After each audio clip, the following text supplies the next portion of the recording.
JRF qualified आप सभी का स्वागत करती हूँ हमारे YouTube चैनल योगेश्वरम योग पे।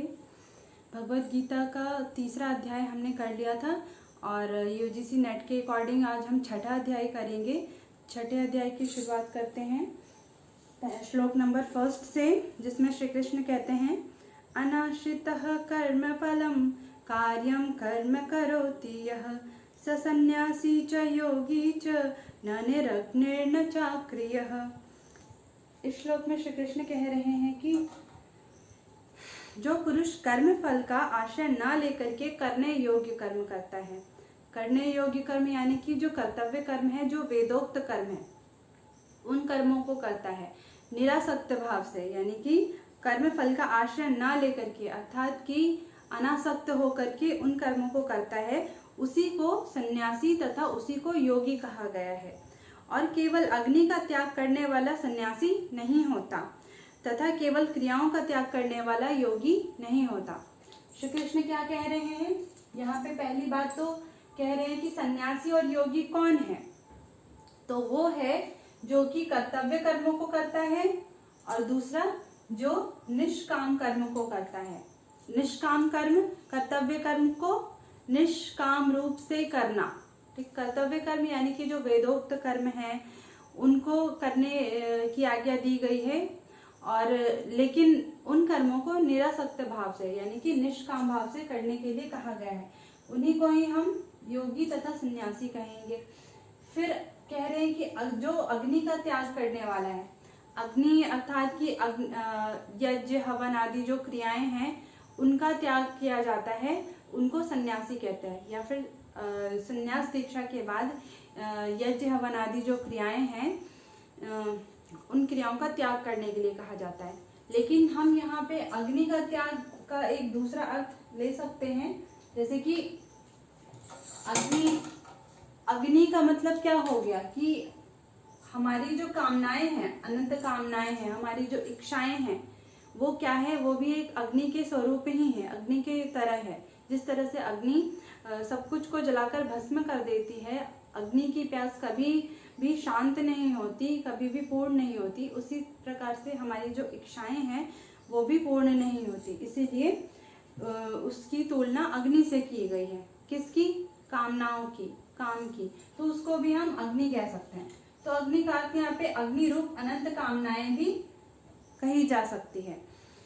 तो जो अग्नि का त्याग कर देता है यानी कि जो इच्छाओं का त्याग कर देता है, ठीक है, इच्छाओं का त्याग कर देना, इच्छाओं का त्याग करना, लेकिन मन से उनका चिंतन स्मरण चल रहा है, सिर्फ बाहर से उसका त्याग कर देने से हम सन्यासी नहीं बन सकते, सन्यासी नहीं कहे जा सकते। इसी प्रकार से क्रियाओं का त्याग करने वाला जो है कोई भी पुरुष, वो योगी नहीं कहलाता। क्रियाओं का त्याग नहीं, बल्कि क्रियाओं के फल में जो आसक्ति है उसका त्याग करने से जो पुरुष है वो योगी कहलाता है, ना कि क्रियाओं का, कर्म का ही त्याग कर देने से वो योगी नहीं कहा जा सकता। कर्म के फलों की आसक्ति का त्याग करना योग है, ठीक है। ये रहा श्लोक नंबर 1। अब श्लोक नंबर 2 में देखते हैं क्या कहते हैं। यम संन्यासमिति प्राहुर योगम तम विद्धि पांडव न ह्यसन्न्यस्त संकल्पो योगी भवति कश्चन। अर्थात कि जिसको सन्यास ऐसा कहते हैं उसको तू योग जान। अब यहाँ पे श्री कृष्ण कह रहे हैं कि जो सन्यास है और जो योग है नाम अलग अलग हैं, लेकिन दोनों का जो मार्ग है, जो लक्ष्य है, वो एक ही है। इसीलिए सन्यास और योग दोनों को एक ही समझना चाहिए, दोनों को अलग अलग नहीं समझना चाहिए। क्योंकि जो सन्यासी है वो भी क्रियाएं करता है, कर्म करता है उनके, लेकिन उनमें फल में आसक्ति नहीं रखता है, फल का त्याग करता है। इसी प्रकार से जो योगी है वो भी निष्काम भाव से कर्म करता है, कर्म के फलों में अनासक्त रहता है। तो सन्यासी और योगी दोनों को एक ही कहा जा रहा है, क्योंकि संकल्पों का त्याग न करने वाला कोई भी पुरुष योगी नहीं होता।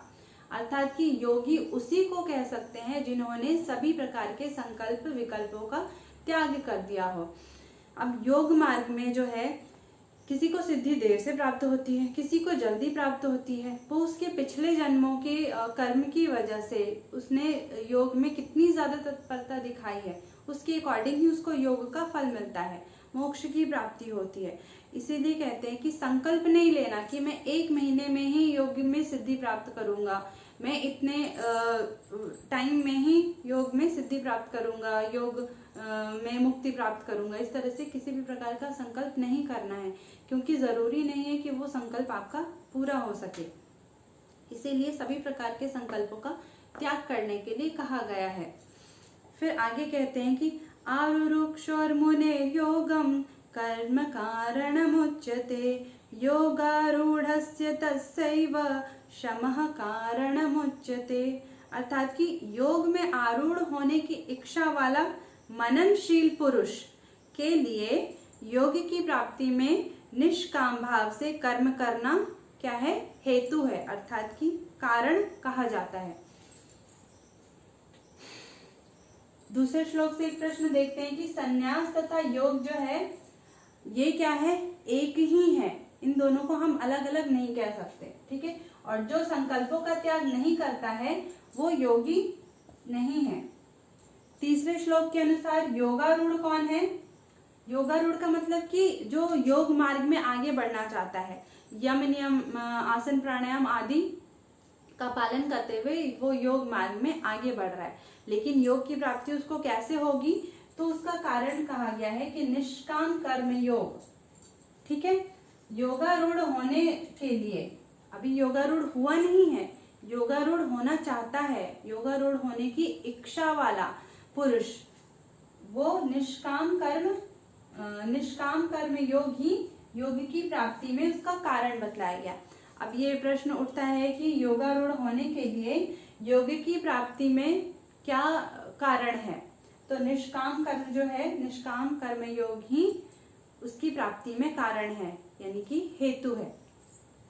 फिर आगे जो है वो कह रहे हैं कि योगारूढ़ हो जाने पर, यानी कि जब हम योग मार्ग में आगे बढ़ गए हैं, हम यम नियम आसन प्राणायाम प्रत्याहार धारणा ध्यान तक के अंग को हमने प्राप्त कर लिया, अब समाधि की प्राप्ति करनी है, तो उसके लिए कह रहे हैं कि योगारूढ़ हो जाने पर उस योगारूढ़ पुरुष का जो सर्व संकल्पों का अभाव है वही कल्याण में कारण बताया गया है। योगारूढ़ हो जाने पर सभी संकल्पों का त्याग, जैसे मैंने अभी बताया कि योग में किसी भी प्रकार का संकल्प विकल्प नहीं करना होता है, हमें अपने प्रयत्न के अनुसार अपने शरीर को देखते हुए ही धीरे धीरे योग में आगे बढ़ना होता है। तो इसीलिए किसी भी प्रकार के संकल्प विकल्प नहीं करने होते हैं। तो सभी प्रकार के संकल्पों का त्याग क्या करता है, योगी के कल्याण का कारण होता है। अगर हम सिर्फ योग मार्ग में आगे बढ़ते जाएं, हम कोई संकल्प ना करें कि इतने समय में हमें योग की सिद्धि प्राप्त होगी, इतने समय में हम अपने श्वास पे कंट्रोल कर पाएंगे, इतने समय में हम अपने ध्यान पे, अपने चित्त पे कंट्रोल कर पाएंगे, इन सारे संकल्प विकल्पों को ना करते हुए वो धीरे धीरे आगे बढ़ता है योग में, तभी उसका कल्याण होता है, यानी कि वो मोक्ष को प्राप्त करता है। तो योगारूढ़ हो जाने पर कल्याण का कारण क्या है, सभी संकल्पों का त्याग ही उसके योगी के कल्याण का कारण है। फिर आगे कहते हैं कि श्लोक नंबर 4, यदा हिनेन्द्रियार्थेषु न कर्मस्वनुषुज्यते सर्वसंकल्प सन्यासी योगारूढ़स्तदोच्यते। जिस काल में न तो इंद्रियों के भोगों में और न कर्मों में ही आसक्त होता है, उस काल में सर्व संकल्पों का त्यागी पुरुष क्या कहलाता है, योगारूढ़ कहलाता है। अब ये प्रश्न उठता है कि योगारूढ़ कब कहा जा सकता है, योगारूढ़ कौन कहलाता है, तो जब वह, यानी कि जब वो पुरुष क्या करता है, इंद्रियों के विषय भोगों में, ठीक है, जिस भोगों की तरफ जो इंद्रियां भाग रही है उन विषय भोगों में तथा कर्म के फलों में आसक्त नहीं होता है, तब सर्व संकल्पों का त्यागी पुरुष ही योगारूढ़ कहा जाता है। ठीक है, तो ये समझ में आ गया। अब आगे श्लोक नंबर 5 देखते हैं कि उद्धरेदात्मनात्मानं नात्मानमवसादयेत् आत्मैव ह्यात्मनो बन्धुर् आत्मैव रिपुरात्मनः। अर्थात कि यहाँ पे श्री कृष्ण कह रहे हैं कि हम स्वयं, हमारी जो आत्मा है वो स्वयं ही हमारा मित्र है और वही हमारा शत्रु भी है। किस प्रकार कि अगर हम अपना कल्याण चाहते हैं, इस संसार समुद्र से पार जाना चाहते हैं, तो उसके लिए हम संसार से पार जाने के लिए हम जिन साधनों को अपनाते हैं, जिस योग मार्ग को अपनाते हैं, वो हमारा कल्याण करती है। और हमारा कल्याण ही, जो हमारा कल्याण करता है वही हमारा सच्चा मित्र होता है। इसीलिए कहा गया है कि जो अपना उद्धार करना चाहता है वो अपना मित्र है, लेकिन जो अपना उद्धार नहीं करना चाहता है, जो अपने आप को अधोगति में डालता है, जो मनुष्य अपने आप को बारंबार जन्म मृत्यु के चक्कर में फंसाता है, उसको कहा गया है कि वो अपना शत्रु स्वयं है। इसीलिए उसको किसी और मित्र या शत्रु की आवश्यकता नहीं है, क्योंकि वो स्वयं ही अपने में ही मित्र के रूप से बरत रहा है, और दूसरा जो उद्धार नहीं करना चाहता है वो शत्रु रूप में अपने आप से बरत रहा है।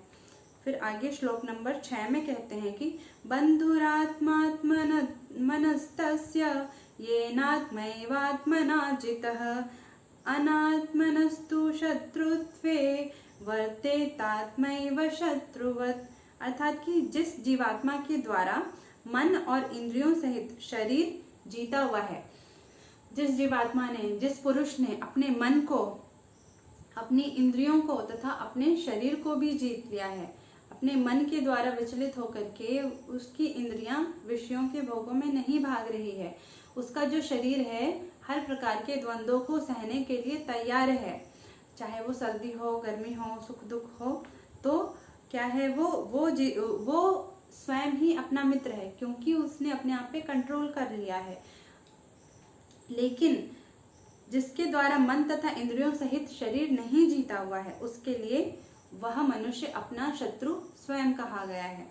फिर आगे श्लोक नंबर 7 में कहते हैं कि जितात्मनः प्रशांतस्य परमात्मा समाहितः शीतोष्ण सुख दुखेषु तथा मानापमानयोः। अर्थात कि सर्दी गर्मी, सुख दुख आदि में तथा मान और अपमान में जिसके अंतःकरण की वृत्तियां भली भांति शांत है, ऐसे स्वाधीन आत्मा वाले, अब स्वाधीन आत्मा वाले भी कह सकते हैं, जितात्मा भी प्रश्न में पूछा जा सकता है, या शांत आत्मा वाला मनुष्य पूछा जा सकता है, शांत आत्मा वाला पुरुष, या फिर जो अत्यंत श्रेष्ठ पुरुष है वो कौन है, तो जिसने सभी प्रकार के द्वंद्वों को जीत लिया हो, सर्दी गर्मी, सुख दुख या मान अपमान जो भी हो, उसमें वो समभाव है, उसके चित्त में किसी भी तरह का विचलन नहीं हो रहा है, तो वो क्या है, वो पुरुष सर्वश्रेष्ठ है, या फिर उसको जीतात्मा कहा गया है, यानी कि आत्मा को जीतने वाला कहा गया है। ऐसे स्वाधीन आत्मा वाले पुरुष के ज्ञान में सच्चिदानंद परमात्मा सम्यक प्रकार से स्थित है। जिस पुरुष ने, जिस व्यक्ति ने अपने मन को, अपनी इंद्रियों को, शरीर को जीत लिया है, अब उसके अंतर में परमात्मा का वास है। वो क्योंकि आत्मदर्शन होने की वजह से, आत्मभाव की भावना होने की वजह से अब वो निरंतर परमात्मा भाव में ही स्थित है। अर्थात कि अब वो किसी का सुख नहीं चाहता, दुख नहीं चाहता। जिस प्रकार वो अपने आप को देख रहा है, उसी प्रकार वो अन्य जीवों को भी देख रहा है। इसीलिए कहा गया है जिस प्रकार से परमात्मा सभी में स्थित है, उसी प्रकार से वो जितात्मा व्यक्ति भी अपने अंदर स्थित आत्मा को सबके अंदर सेम तरीके से देख रहा है। इसीलिए कहा गया है कि वो ऐसा पुरुष जो है वो परमात्मा में समान रूप से, सम्यक रूप से स्थित है। अर्थात उसके ज्ञान में परमात्मा के सिवा अन्य कुछ भी नहीं है, वो हर जगह सिर्फ परम तत्व को ही देखता है। ज्ञान विज्ञान तृप्तात्मा कूटस्थो विजितेन्द्रियः युक्त इत्युच्यते योगी समलोष्टाश्मकाश्चन।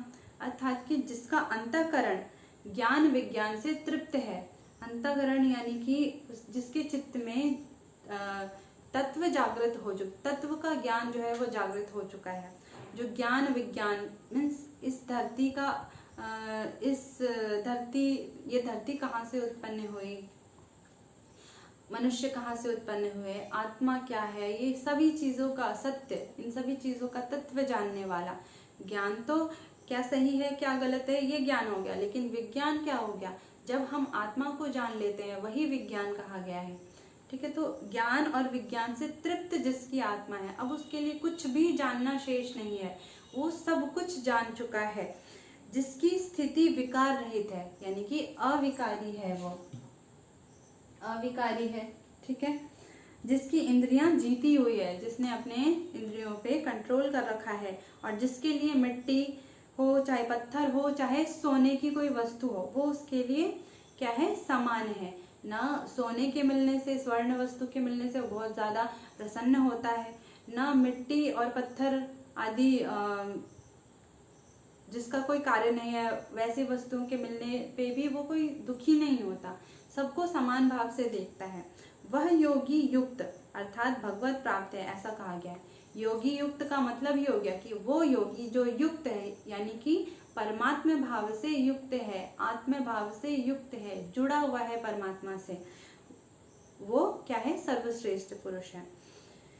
फिर आगे देखते हैं श्लोक नंबर 9 में क्या कह रहे हैं कि सुहृन्मित्रार्युदासीन मध्यस्थद्वेष्य बंधुषु साधुष्वपि च पापेषु समबुद्धिर्विशेष्यते।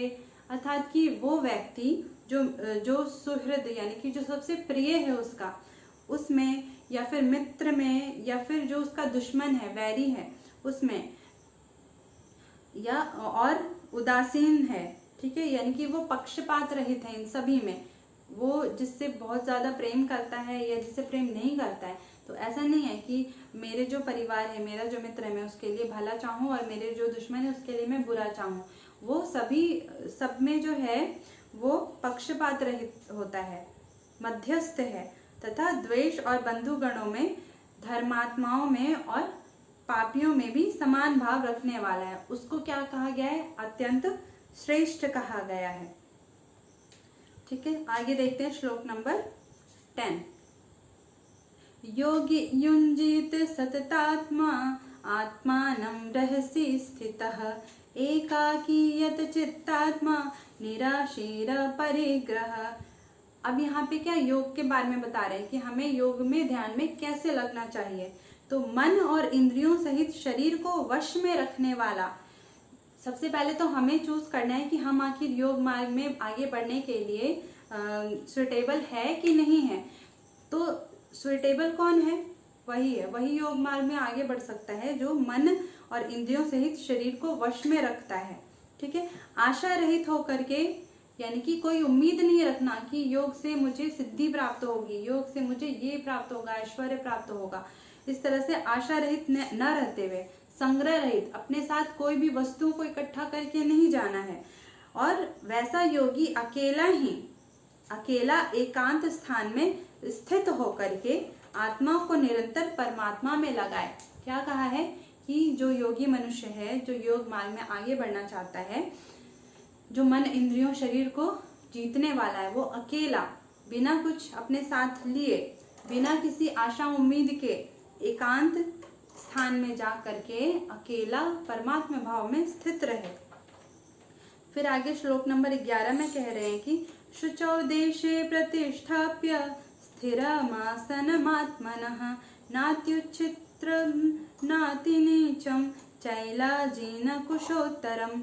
अर्थात कि शुद्ध भूमि में, भूमि कैसी होनी चाहिए, शुद्ध होनी चाहिए, जिसके ऊपर सबसे पहले कुशा बिछाना है। कुशा यानी कि जो सूखी घास होती है, जिससे जमीन हमें थोड़ा चुभे ना, हार्ड ना लगे, तो इसके लिए कुशा बिछाते हैं, यानी सूखी घास बिछाते हैं। ठीक है, उसके बाद उसके ऊपर क्या बिछाना है, मृगशाल और वस्त्र बिछाना है, जो ना बहुत ऊंचा और ना बहुत नीचा हो। आसन कैसा हो, बहुत ऊंचा आसन ना हो कि हमने बहुत 1 फीट 2 फीट ऊंचा आसन बना लिया, या बिल्कुल नीचे जमीन पे बैठ करके भी योगाभ्यास नहीं करना। इसीलिए बोला है कि ये 3 चीज, कुशा, मृगशाल और वस्त्र बिछा करके उस पर बैठ करके योगाभ्यास करना है। ऐसे अपने आसन को स्थिर स्थापन करके स्थित होना है। अब ये जो प्रश्न है 11 नंबर, ये जून 2019 में नेट के क्वेश्चन में पूछा जा चुका है। कैसे पूछा जा चुका है वो एक बार मैं बता देती हूँ। भगवत गीता के अनुसार ध्यान में बैठने की व्यवस्था में प्रयुक्त होने वाली सामग्री का क्रम क्या है, ऐसा पूछा गया था प्रश्न। तो उसमें ऑप्शन था कि चर्म, कपड़ा या कुशाघास। कपड़ा, चर्म या कुशाघास। तीसरा है चर्म, कुशाघास या कपड़ा, और चौथा है कुशाघास, चर्म या कपड़ा। तो अब आप ही बताइए कि चारों में से कौन सा ऑप्शन सही होगा। इसके अकॉर्डिंग क्या है, सबसे पहले कुशा बिछाना है, फिर मृगछाल यानी कि चर्म और वस्त्र बिछाना है। तो इसमें जो चौथा ऑप्शन है वो सही होगा, पहले कुशाघास, फिर चर्म, फिर कपड़ा बिछाना है। तो इस तरह से नेट के एग्जाम में प्रश्न जो है वो पूछे जाते हैं।